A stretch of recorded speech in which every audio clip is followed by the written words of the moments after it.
Hi, this is Dhruv Shankar, and today I'm going to be taking you through my Flightpath Generator programmed in Python for Maya 2015. The Flightpath Generator randomly duplicates variations of an existing curve and then creates particle emitters that travel down them. When you run the script, you'll see the main GUI pop up. This handles both the curves and the particles. As you can see, I've created a sphere with a few handmade paths in the general areas I'd like the larger flows to take place. To pick what initial path you want to use as the basis of generation, you just type the name of the curve and press Submit Curve Name. Then you can customize the parameters to get the effect you're looking for. You can specify the number of curves, the world-space randomness of the curves on the X, Z, and Y planes, the takeoff spread, which randomly separates the points of the new curves from the start point of the original curve, the path complexity, which specifies the number of control points in the new curves, and finally skip points, which will ignore the points on the original curve from 1 to the number set on the slider, the default of 1 using all of the control points in the original curve.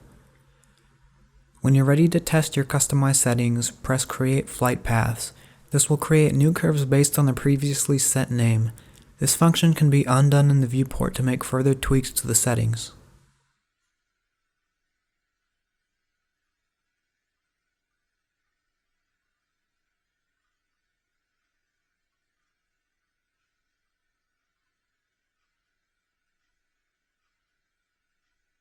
Once you're satisfied with the look of your curves, you can move on to the particle tool. The particle tool uses motion paths to create a linked particle and particle emitter animated along your paths.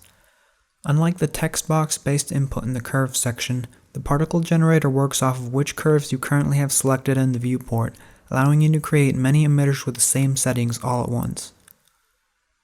The start and end time random sliders will set your animation start and end time to the random frame between the specified values, in this case starting between frames 1 and 25 and ending between frames 200 and 240.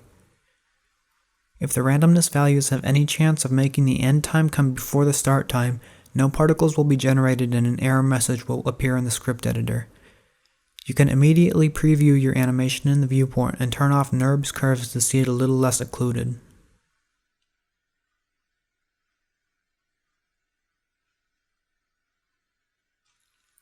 This script isn't intended to be exclusive to creating flight paths, but rather any situation where randomly varied curves need to be generated or particle emitters animated down a curve.